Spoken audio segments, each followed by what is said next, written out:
Une intervention télévisée pour se féliciter du succès du dernier tir balistique intercontinental, le plus puissant jamais testé par la Corée du Nord.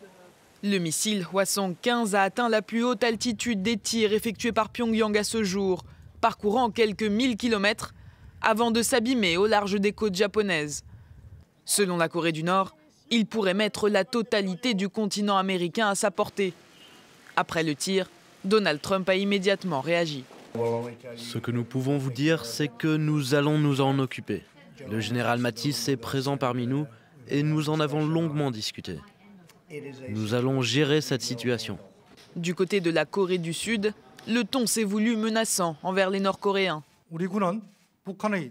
Immédiatement après la provocation nord-coréenne, nos militaires ont effectué un tir de précision en utilisant nos ressources terriennes, maritimes et aériennes pour tirer à une distance qui correspond à celle qui nous sépare du point d'origine de la provocation de notre ennemi.